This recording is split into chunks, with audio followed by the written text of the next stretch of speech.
Muy buenas tardes, bienvenidos a este programa de conversación semanal que estamos desarrollando en Seibo Ediciones, en el que convocamos a autores, investigadores, para hablar de diversos temas que están vinculados con las preocupaciones, la actividad de esta editorial. En esta oportunidad estamos con Martín Correa, en conexión directa desde Niebla, que es historiador, doctor en antropología, y no se ha dedicado específicamente a la actividad académica, sino que el suyo ha sido un camino de terreno, ¿no? Un camino de terreno durante ya muchos años en territorios y comunidades de los pueblos originarios, y particularmente mapuche. Y bueno, Martín, tú saliste un día a terreno y nunca más volviste. Nunca más. Bueno, hola a uno. Hola a uno, hola a todas las personas que están viendo este extraño encuentro pandémico. Bueno, yo me fui. A ver, yo empecé con la historia territorial mapuche en un principio, después ya trabajé con otros pueblos también. El año 88, cuando está la usurpación de las tierras en Quinquén, en el Alto Biobío. Y ahí se me pidió hacer una historia territorial, cosa que yo nunca había hecho, que nunca estudié en la universidad. Yo estudié historia primero, pero nunca me enseñaron. A mí me enseñaron en la universidad que los mapuches eran un pueblo que estaba perdido en el tiempo, que con suerte encontraba alguno en el mercado de Temuco, pero que ya... Y ahí nos encontramos con un pueblo vivo, presente, activo, con distinción del pueblo chileno, y hice el estudio territorial del Fundo Quinquén específicamente. Y de ahí ya me fui a vivir al sur, me fui a Chiloé, me puse a trabajar con las comunidades huilliches, después ya sí, ya, hasta el día de hoy, lo que se ha traducido en varias publicaciones, y sobre todo, a mí lo que más me interesa se ha traducido en que en general la organización y comunidades mapuche han vuelto a tener en sus manos, o han tenido primero en sus manos, la documentación de la usurpación. Claro.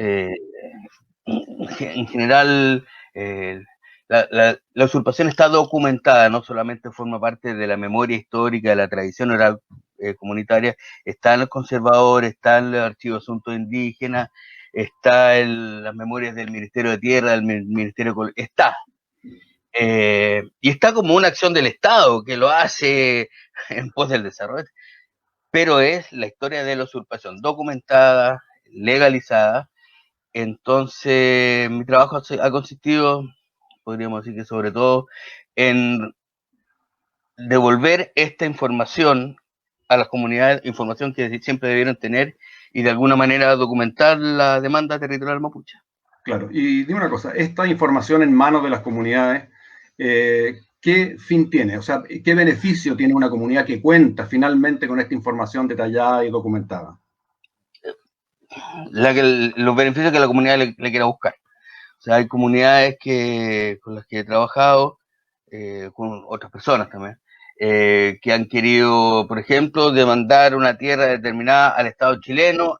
Para eso se necesita un informe territorial. Hay peñas que están siendo demandados por las empresas, por el Estado chileno, por la Intendencia, y necesitan un informe territorial de que lo que están demandando ellos fue usurpado. También sirve. Para dar a conocer la historia de las comunidades, de las organizaciones y del movimiento, también sirve. En definitiva,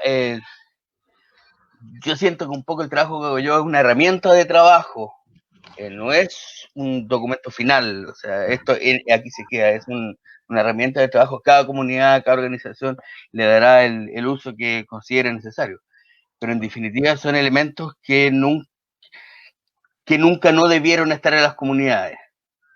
A mí me sorprendió, por ejemplo, cuando empecé a trabajar y me fui a trabajar a Alto Biobío, haber estado en la comunidad de Trapatrapa, te hablo del año 92, 91, 92, y les pregunté, dije, bueno, aquí ustedes viven en el territorio que está demarcado a través del título Merced Antonio Canillo de 1929.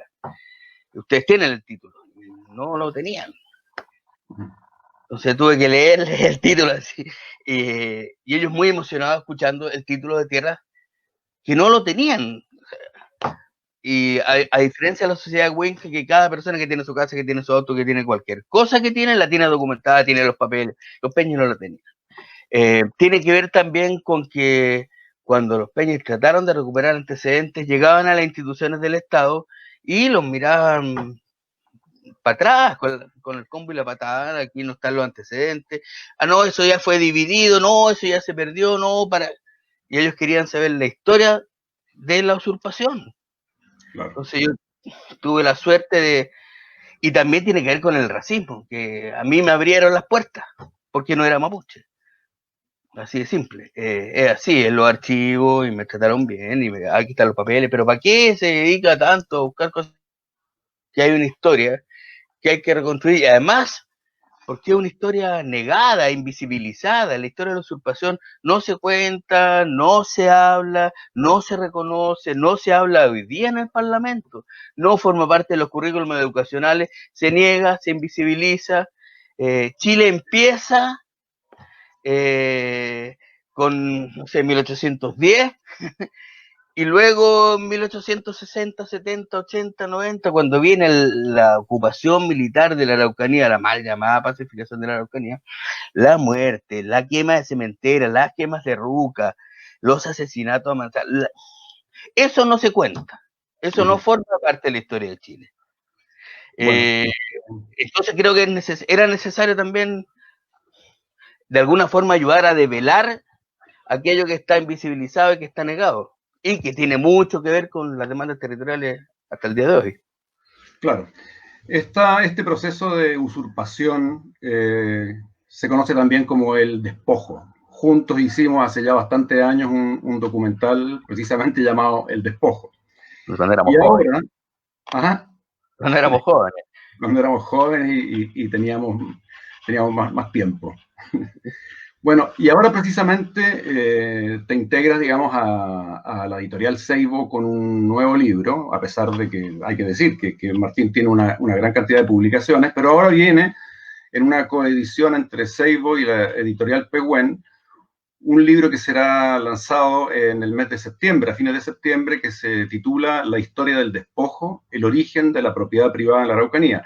Este es un recorrido en profundidad en las regiones que fueron usurpadas, despojadas de modo sistemático, de modo además aparentemente legal, y que además contaron con una fuerte represión a lo largo de la historia.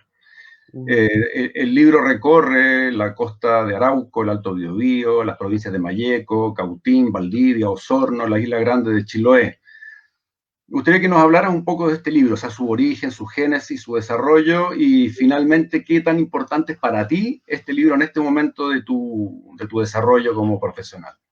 Una larga pregunta, como las preguntas de Pausa, se me olvidó el principio de la pregunta. No, pero en definitiva es un libro, bueno, no se llama, es más bien el origen de la propiedad particular en el territorio mapuche, que hay una pequeña diferencia. A ver, este libro es una suerte de recopilación de trabajos hechos durante 25, 30 años, que son los años que he estado trabajando en el TEPA. Y hay un común derrotero por todos los territorios. El libro empieza planteando lo mismo que planteas tú de un principio, o sea, tu pregunta a la sociedad chilena, ¿qué pasó con las tierras mapuches? Fueron usurpadas, fueron robadas. Los mapuches tienen derechos, sí, pero tú preguntas cómo, y muy poca gente sabe cómo. Y entonces la idea es como transformar un poco esa intuición de la usurpación en datos duros. Así fue, porque en esto tuvieron que ver notarios, conservadores, estados, ejércitos, personas que hicieron la usurpación, y personas, colonos que llegaron. ¿Cómo fue la llegada de los colonos? No es algo que se cuente. Cuando se habla de la historia de Chile y se habla de los mapuches, se habla del Caupolicán, Lautaro, pero no se habla de lo que fue la resistencia de Lonco Quilapán, de Mañilhuenu, de los grandes loncos que resistieron el ingreso del ejército de ocupación, que tampoco se llamaba ejército de pacificación. Aquí nunca hubo pacificación. Uno revisa los documentos del Ministerio de la Guerra, que se llamaba en ese tiempo, en ningún momento se habla de pacificación. Siempre es la ocupación, el ejército de ocupación. Entonces, de alguna manera, el concepto de pacificación es como para un poco lavarse las manos. ¿Ah? Es una historia, es como la historia de la vergüenza de Chile, otra vez lo conversaba con amigos, porque es una historia muy cruda, que no se cuenta, y que tiene su origen en 1850, 60, que es recién para un pueblo con memoria. O sea, son 3 abuelos, y la historia se cuenta, se transmite de abuelo a nieto en el territorio del pueblo mapuche. Por tanto, son 3 abuelos. Lo que le pasó a mi abuelo le pasó a su abuelo y al abuelo de su abuelo, recién ayer. Y que empieza con la aprobación administrativa del territorio, al tiro. Se decreta una ley de 1852. La idea con este libro también es hacer, ojalá que no sea un libro, voy a decirlo, un libro aburrido, para historiadores, sociólogos, antropólogos, sino que sea un libro que tenga la llegada a cualquier persona que quiera entender la usurpación, comprenderla, y cómo esta forma parte de la historia de Chile.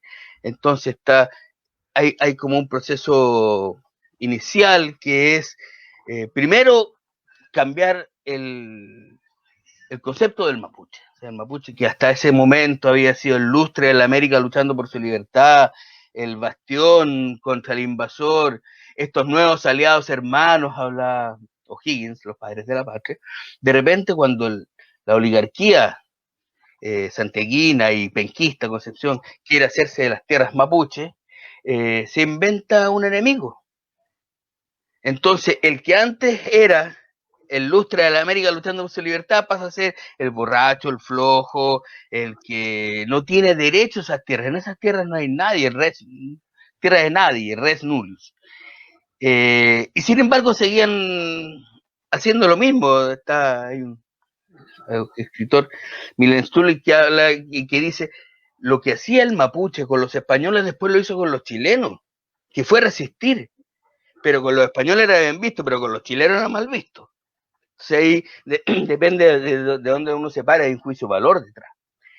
E ingresa, y bueno, y ahí y están los discursos de Benjamín Vicuña Maquena, de Diego Barros Arana, que son de un racismo brutal. ¿Y por qué? Porque resulta que va a ingresar un ejército a un territorio, lo que tienes que hacer con la sociedad plena, la sociedad chilena, es legitimar el actuar de este ejército. O sea, por algo entraron. Es un poco lo que pasa hoy día cuando uno ve la televisión y cuando uno ve los allanamientos en el territorio mapuche, dice, y generalmente le dan un cariz que es: los mapuches como en algo estarían. No, entonces hay que entrar. Ahí hoy día entra policía, entran los militares, etcétera. Y es brutal el ingreso. O sea, las quemas de Ruca, las quemas de cementeras, que tampoco se cuentan en la historia de Chile. Mapuches colgando al puerto del viaducto del Mayeco, la familia Huentecol entera. Eso no se cuenta. Y eso marca la historia de lo que pasa hoy día también. Ahí están como las razones del ilcún, de la ira, de la rabia. Son historias que están presentes. Y luego llega el Estado que había firmado parlamentos con el pueblo mapuche. Hay una treintena de parlamentos con la corona española en que se reconoce la frontera, la autonomía del Biobío del Sur, la jurisdicción política del pueblo mapuche. Y después el Estado chileno hace lo mismo. En el año 1825 está el Parlamento Tapigüe. Hay varios parlamentos que se siguen firmando. Pero de repente el Estado chileno decide ocupar el territorio y borra con el codo lo que firmó con la mano. Entonces, ahí hay una cosa que también que es importante reconocerse. Cuando se habla del respeto a la legalidad vigente, no es el pueblo mapuche el que no respeta la legalidad vigente, ha sido el Estado chileno que no ha respetado la legalidad vigente. Y no la respetó cuando respetó el Tratado de Tantau con Chiloé, que decía, se firma en 1826, porque Chiloé se integra, me fui, pero no importa. Chiloé se integra, lo integran a la fuerza a a Chile en 1826 y se firma el Tratado de Antauco entre Antonio Quintanilla y Ramón Freire y se establece que se van a respetar las propiedades que hay en el interior. Y en 1823 se habían entregado los porteros realengo a la familia Huilliche. Pero no se respeta. Se declara fiscal la isla y llega la Sociedad Austral de Madera, hasta hoy día que llega a Piñera, en Tantauco. El Parque Tantauco, que tiene el nombre del tratado que no fue respetado. Luego, eso sucede con el Tratado de las Canoas en San Juan de la Costa, que se firma y se va a respetar, y no se respeta. ¿Y no lo respeta quién? El Estado chileno. Entonces, son historias que no se cuentan, y que todos los mapuches saben. O sea, cuando están hablando de la ocupación militar de la Araucanía, del territorio mapuche, de Gualmapu, hablo de la ocupación militar de la Araucanía porque así se le llamó, o la pacificación, ahí suceden hechos que hoy día forman parte de la memoria de las comunidades mapuches, que se conversan en los tragún, en los guillatunes, en los palines, en las rucas, en las casas alrededor del mate, estas son las historias. Entonces, cuando dicen, por ejemplo, que en Pailagüeca hay un retén de fuerzas especiales, para el proceso de reforma agraria también hay un retén de fuerzas especiales ahí, en Pidima. Y cuando fue el ejército chileno cruza la cordillera Nahuelbuta en 1862, llega a Angol, van a hacer una fiesta, les ponen carne, les ponen pulco, copete, y Cornelio Saavedra le escribe al presidente de la República, le dice: Angola ha sido ocupado sin problemas, esto no nos costará sino mucha fiesta y mucho mosto. No fue así. Y llegan al Mayeco, y ahí, ¿qué es lo que hacen? Fundan otro fuerte, una línea de fuerte. Lorenco, Perasco, Huequén, Chihuahua. Y de ahí cruzan de Chihuahua al sur. Y ahí se encuentran con los huaychafes del Lonco Quilapán. Y eso no fue fácil, eso fue matanza. Fue matanza. Entonces, cuando tú hablas con los peñis que viven en el sector, y que Gregorio Ruita, me fui, ya me estoy contando el libro, pero da lo mismo, habla de que es que el sector que está ahí, los llanos de Quilapán, cruzando Chihuahua, cuando uno cruza el viaducto del Mayeco y pasa arriba, y está el cordón de cerro, es el cordón de Quecheregua, y ahí está lo que hoy día se llama la zona roja del conflicto mapuche, la estigmatización. ¿Para qué? Para ocupar el territorio, para militarizar. Y en ese tiempo Gregorio Ruta hablaba del asiento de la rebelión y la guarida de los fascinerosos. El mismo territorio. Es el mismo territorio. Y ahí es donde matan, donde se produce la gran matanza, la tierra arrasada, queman todo, queman rucas. Y para el proceso de reforma agraria, ahí es asesinado Carlos Collío por el dueño del Fondo Chihuahua, en el mismo territorio donde ocurrió esto. Años después, asesinado Alex Lemun, Jaime Mendoza Collío, que hoy día se cumplen 11 años de su asesinato. Esto ya es otro tema, pero hoy día, cuando se habla de algunos beneficios carcelarios para los peñis, son negados. Pero quien asesinó a Jaime Mendoza Collío le dieron 3 años y un día, pasó en su casa y nunca estuvo preso. Y luego asesinan a Camilo Catrillanca. Entonces, es un mismo territorio donde había un mismo estado con distintos gobiernos, que ha militarizado el territorio y que ha asesinado. Entonces, y de eso no se habla. Ahí llegó, y a los peñas los redujeron en títulos de merced, así se llaman los títulos de los mapuches, que entrega el Estado. Y le entrega a hijuelas de 250 hectáreas para 45 familias. Y a Juan Macay le entregan 8 hijuelas colindantes, 500 hectáreas, y se arma el Fondo Chihuahua de 4.000 hectáreas para una persona. Y para 10 títulos de merced, 1.200 hectáreas. Claro, Juan Macay había entregado las tierras del Leu para que levantaran el fuerte de Leu, y había sufragado los dineros para que levantaran el fuerte de Leu. Y si estás ingresando al territorio, si tienes que pasar Malleco, la guarida de los fascinerosos, tenés que levantar un fuerte, donde ahí mismo, y para eso que necesita un buen vecino. ¿Quién es el mejor vecino? Juan Macay. Claro. Y si ahí tú te pegas un salto, cuando hoy día se forman, siempre sé que se han formado mesas de diálogo, la propuesta del Estado siempre ha sido reconstituir los títulos de merced, o sea, las tierras chicas. Las reducciones, se llaman reducciones porque es la tierra reducida. Se llaman títulos de merced porque es una merced en el castellano, en el español antiguo es un regalo, no es un reconocimiento de la posesión con ánimo de dueño como es el dominio. O se llaman reservas porque es lo que el Estado reserva para los mapuches una vez que le reparte todo el territorio a los colonos. Entonces hoy día, ¿qué se plantea? Y se ha planteado en todas las mesas de diálogo, en todas.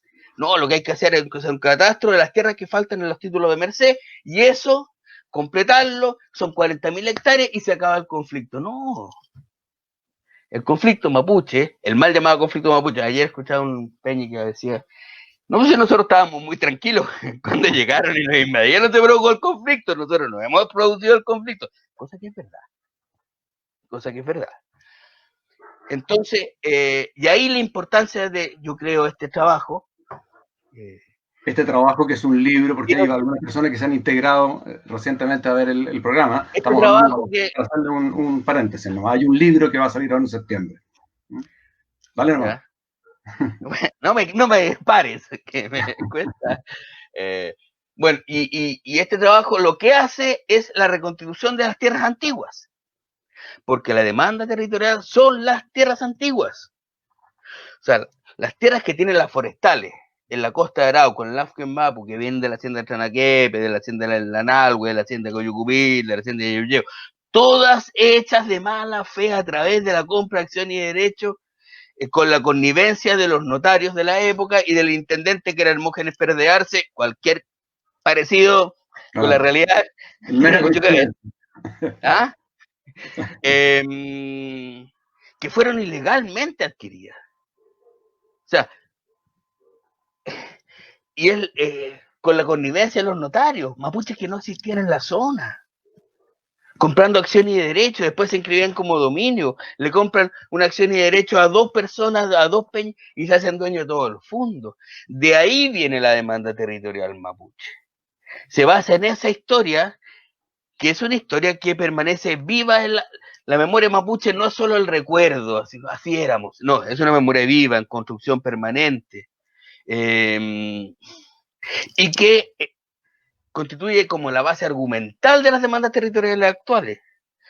Cuando, por ejemplo, en Malleco Cautín se señala la ley, no sé si me estoy poniendo muy aburrido, es muy leguleyo, pero cuando el proceso de erradicación o de reducción, porque es el proceso de reducción, reconoce al pueblo mapuche un 5% de lo efectivamente ocupado, alrededor de 490, 500.000 hectáreas para 3.000 títulos de merced. Un 5%.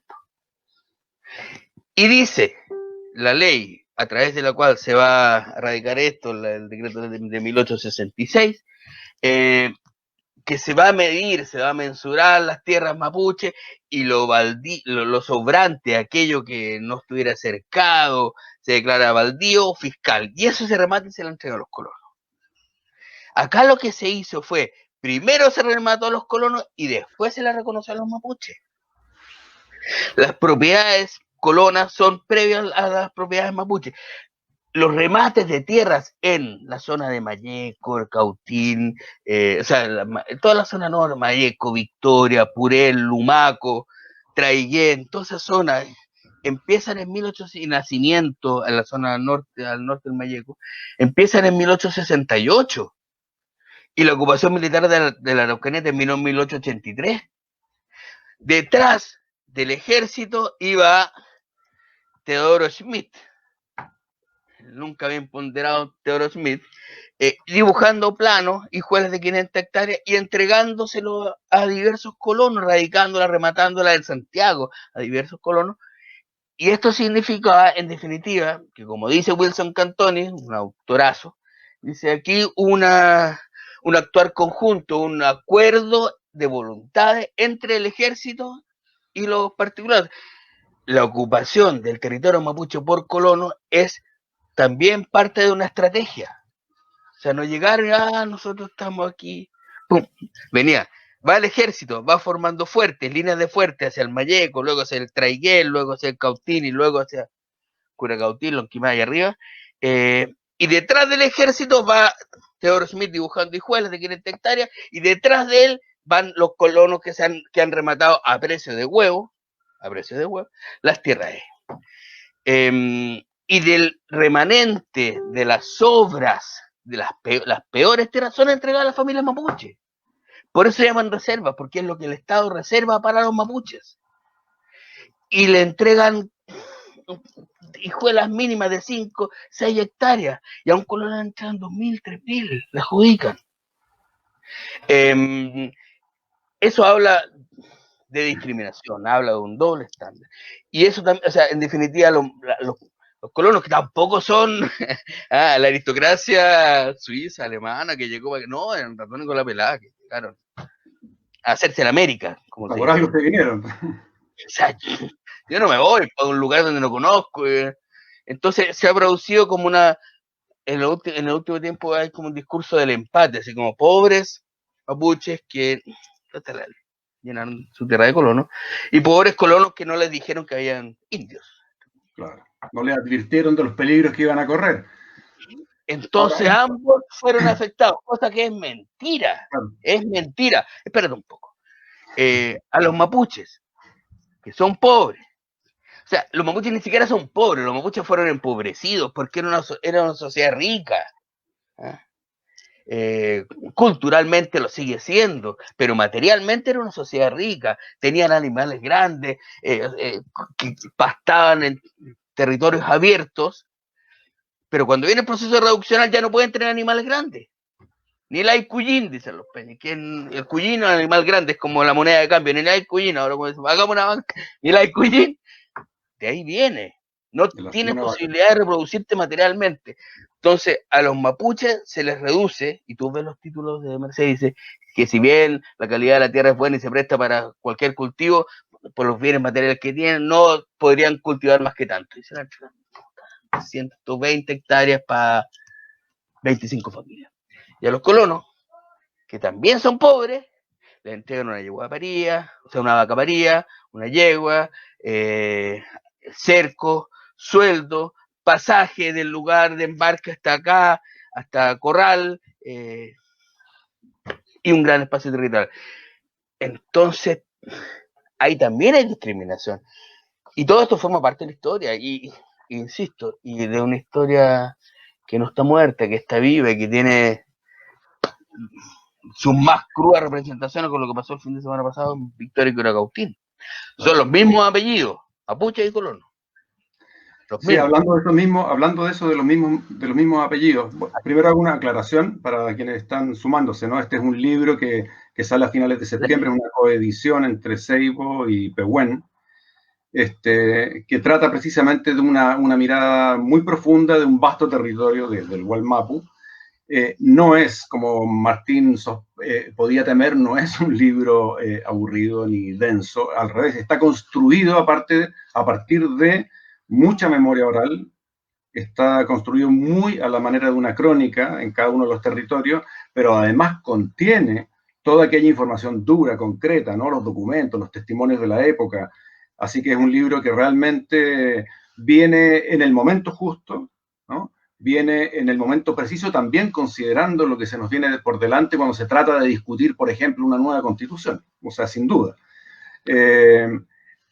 Esto también... Sí, yo creo que es importante un poco, calzando un poco lo que decís, porque uno podría... Claro, yo soy amigo de los mapas. Eso no. O sea, la objetividad... Es un libro, es un trabajo que es contundente en términos materiales, objetivos. Están, por ejemplo, las memorias del Ministerio de Tierra y Colonización, que son testimonios de los abogados protectores de indígenas, de cómo se mataba, cómo se torturaba, cómo se quitaban tierras, dicho por un funcionario del Estado, del Ministerio de Tierra y Colonización. Están las cartas. Entonces a mí lo que me interesa también rescatar en esto, que es como lo que pasó en dictadura. La gente que dice, no, yo no sabía que habían detenido desaparecidos, es que nunca quisieron saber. La gente que dice, no, nosotros no sabíamos, que toda la documentación que está en el libro estuvo al alcance de las autoridades de gobierno de la época. El Parlamento Cosco fue publicado, salió en los diarios, pero se desconoce. Entonces, a mí lo que me interesa también recalcar es que hay una opción objetiva del Estado chileno, sea del gobierno que fuere, en el momento que fuere, por desconocer algo que estaba pasando. En el año 1911 se forma una comisión parlamentaria de colonización, que viaja, porque han llegado muchas cartas, hoy los colonos, cargo, o las tierras que están faltando, y hacen un recorrido por todas las ciudades de Walmart, y reciben alrededor de 3.000 audiencias, y de eso se forma un libro que está al alcance de cualquier persona hoy día en Google, y que fue hecho por los senadores y parlamentarios de la época. Entonces, que vengan a decir que había desconocimiento, que no se sabía, que es de una sinvergüenzura total. Todo ese material histórico está disponible para aquellos que integran estas llamadas mesas de expertos, mesas de diálogos, ¿no? Es decir, cada vez que se reúnen estas mesas de expertos no se pone sobre la mesa. Y esto, no, porque lo que hay que hacer es primero enfrentar el tema de la pobreza. Claro. ¿Cómo enfrentar el tema de la pobreza si tienen lleno de forestales? Es imposible. Entonces, para enfrentar el tema de las forestales tenéis que ir para el tema de la tierra, nuevamente, o del territorio. Porque, ¿qué es lo que te dicen los grandes latifundistas o las empresas forestales? Dicen, yo tengo mis papeles legales. Pero todo puede ser legal. El papel da para mucho, dijo, ¿ah? Dijo el viejo sabio. El papel da para mucho. ¿Ah? Es como, porque las forestales le compraron a uno y dicen, no, yo compré y se lava las manos. Y ese lo compraron a otro, y ese a otro. Pero hubo un primero que se hizo mañosamente de las tierras. Entonces, cuando el Peña dice, yo nunca vendí, cosa que nunca hizo, cosa que es verdad. Los viejos nunca vendieron. Aquí llegó el Estado chileno en un acto unilateral y se hizo de las tierras.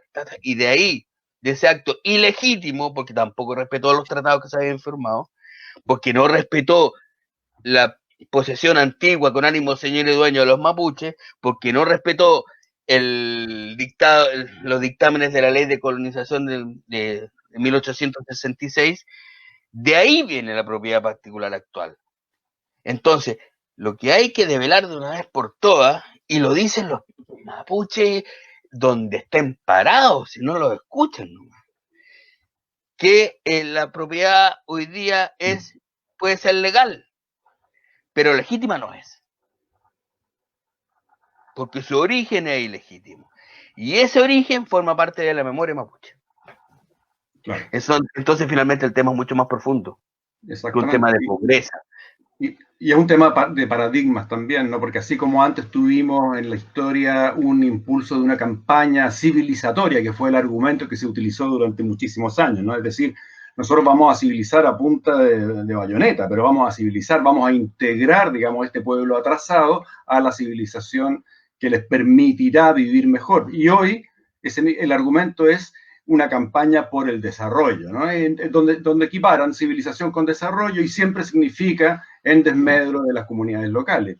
¿Y quién establece cuáles son las bases del desarrollo? O sea, ¿qué tipo de desarrollo? ¿Quién establece? ¿Es desarrollo como se planteó en los años posteriores a la dictadura, cuando vino la invasión forestal, que es tan terrible como la invasión militar? El que usted, yo le paso los pinos, usted lo ve y después nos vamos a media. ¿Eso es desarrollo? Eso no es. Bueno, aquí hay una cosa que también que usa todos los pueblos originarios, es que cada proyecto de desarrollo país se implanta donde están los aymaras, los quechuas, los collas, los dieguitas, los mapuches, los pehuenches, los huilliches, siempre. Ahí se implantan los proyectos de desarrollo, proyectos que son excluyentes y extractivos, y de lo que los mapuches no ganan nada, de que los aymaras no ganan nada. O sea, ¿qué ganan los atacameños con el litio en el norte? Nada. Entonces, son siempre proyectos de desarrollo, insisto, excluyentes, exclusivos y extractivos. Y los costos siempre los suman los pueblos indígenas y los beneficios jamás le llegan. Claro. El decreto ley 701, ¿dónde se tributa? Afuera. Entonces, tiene que ver también con el proyecto de desarrollo, y ahí entramos al otro gran tema, que es la autonomía, la autodeterminación, etcétera. Pero todo eso no existe voluntad política para enfrentarlo. O sea, no. Y no existe, hablemos de portales. ¿Por qué? Porque el Estado chileno lo componen chilenos. No hay ni mapuche, ni aymara, no hay nada que no sea el chileno desde 1823. Estado unitario territorialmente, el mismo Estado. Entonces tampoco puede haber un espacio con autonomía. Quienes lo habitan chilenos, de todo tipo. ¿Cuál es el idioma? Y aquí estamos hablando de un pueblo distinto, que tiene un territorio distinto, que tiene un idioma distinto, que tiene dioses distintos, que tiene héroes distintos. Y sin embargo se plantea desde el poder que somos un solo pueblo. Lo dice la Constitución, lo dicen los políticos, lo dice la mesa de expertos, lo dicen los parlamentarios. Lo dijo con mucha claridad Espina en ese documental, ¿te acuerdas del despojo? Es decir, Chile es un solo pueblo, una religión, una lengua, somos todos chilenos y hermanos, ¿no? Entonces ahí se borra definitivamente la existencia y la posibilidad de existencia de un pueblo, ¿no? De otros pueblos. No, y tiene que, por ejemplo, yo honestamente, yo no sé si el reconocimiento constitucional vaya a ser la solución, pero sí es un gesto. O sea, que Chile sea, hay 2 países en Latinoamérica que no tienen reconocimiento constitucional de los pueblos indígenas, y Chile es cuando el 10% de la población se autorreconoce, lo que ya es difícil. No hay reconocimiento. ¿Por qué? Porque Chile es uno solo. Porque Chile está compuesto por chilenos. Anda. Cuando se plantea un paradigma de desarrollo como el actual y que ya lleva bastantes décadas, se está planteando para este único pueblo, ¿no? Entonces ahí es donde se dice no pueden hacerse la diferencia, las discusiones sobre territorios autónomos son inviables, ¿no? Yeah. Entonces, ¿cómo al momento de discutir estas posibilidades de autodeterminación, se enfrenta directamente a un modelo que lo impide, y a un modelo no solamente económico, sino que a una constitución social, una constitución ideológica sobre la que está fundado un país como este, bueno, y como la gran mayoría de los países, ¿no? Es todo un paquete, un pack, tiene todo armado. ¿eh? Bueno, vamos a hacer un reconocimiento constitucional, pero reconocimiento de espacios de autonomía, no, porque Chile es uno solo. Vamos a hacer una ley indígena, pero se va a hablar de etnias. ¿Qué es eso? No de pueblo, porque pueblo implica territorio. Entonces hablemos de etnia porque hay una continuidad cultural, religiosa, lingüística. Entonces todo es así. Todo es como dijo el presidente antiguo, el primer presidente, en la medida de lo posible. Todo es así. Pero en la medida de lo posible hace que estemos como estamos. Claro. Que hay un desencuentro total. No sé, por ahí va. Entonces, de todo eso, de todo eso habla este trabajo, en definitiva. Yo creo que hay una cosa que tú, yo lo hace propaganda también, un poco, que tú rescatabas, que están las voces calladas. Hay harto testimonio que a mí me emociona mucho, porque en definitiva son actos de confianza en que te encuentren lo más preciado que tienen, que es la historia. Porque frente a un mismo hecho, frente a un mismo personaje, existen distintas visiones. O sea, Bunster, el rey del trigo, y que tiene una estatua todavía en la plaza de Angol, y el nombre de la plaza, es como el niño símbolo de los emprendedores. Pero para los mapuches es el símbolo de la usurpación, porque se hizo 80.000 hectáreas en el territorio. Pero le está yendo mal a las estatuas últimamente. Yo no dije eso. No lo digo. Yo también. Sí. Pero en definitiva eso, o sea, a mí lo que me interesa también es revelar, y ojo, porque también hay elementos, por ejemplo, ahí se rescata un intendente que fue José Miguel Varela, que fue primero encargado de la Comisión de Repartidora de Tierra y luego intendente de Cautín en los años 1887-8 a 1902, que era un general. Y que cuenta en su libro, que es un librazo, que es un general del general de Tres Guerras, que cuenta su experiencia en el territorio mapuche. Y cuenta cómo llegaban los colonos a amenazarlos, los colonos. Que te vas a ir de aquí con una patada en el culo, textual. Esto se va a saber, te vamos a acusar. Llega después Crisano, que era el jefe de las policías rurales y que es como el niño Simo también de Carabineros. Todos los años se celebra porque fue el primer cuerpo policial de Chile. Ahí, Crisano. Y que también da origen al movimiento de los trisanos, que son aquellos grupos paramilitares de derecha que actúan en Victoria, Lumaco, Traiguén, Ercilla, etc. Y él cuenta cómo fue el trato que le dieron a él, siendo general e intendente, las amenazas que recibió. Los dice con nombre y apellido, en el libro está, yo también lo pongo. Y uno lee eso y dice, ¿cómo habrá sido el trato de los mapuches si a un general e intendente lo trataban así? Todo eso está. Sí. Y en definitiva todo esto te ayuda a entender lo que pasa hace un buen rato también, si esto ya... Cuando se habla de deuda histórica, tenemos que entender también, creo yo, en mi opinión, que esta es una deuda histórica impagable si es que no se paga la deuda histórica completa, que no es solamente el tema de los territorios del Gualmapu, sino que es el tema de la dignidad completa de un país, de un continente, bueno, de un mundo, etc. O sea, esta es una gran deuda histórica, ¿no? Es como el juego del Jenga, cuando tú no le podés sacar un palito X a la yenga porque se te viene al suelo la torre completa. Lo que hay que hacer, claro, es ver de qué manera tú sacas aquel palito adecuado y no jugártela, digamos, por pequeñas dádivas en la medida de lo posible. Una cosa que es súper importante respecto del libro para quienes nos están viendo y escuchando es que así como Martín ha dedicado décadas a generar estos documentos, ¿no? que han sido cerca de 7 décadas, a aportar a las comunidades, a los LOF, la documentación acerca de la historia territorial, el levantamiento territorial. Hay que decir también que este es un libro que también va a las comunidades, que va a regresar a las comunidades. Es decir, va a estar ahí. Y a las cárceles. ¿no? Claro, y a las cárceles y a las comunidades. O sea, este es un libro que cumple también esa misión. Y nosotros como editorial y Pehuen también estamos pero tremendamente puestos y contentos y orgullosos de poder participar. Además que ya llevamos tantos años haciendo cosas en conjunto con Martín y ha sido siempre una gran herramienta de trabajo, ¿no? ¿Te estás despidiendo? Sí, ya nos tenemos que despedir. Pero quisiera, para que termináramos, Martín, creo que no pueden pasar colados los colonos. Se han repetido los apellidos a lo largo de la historia, ¿no?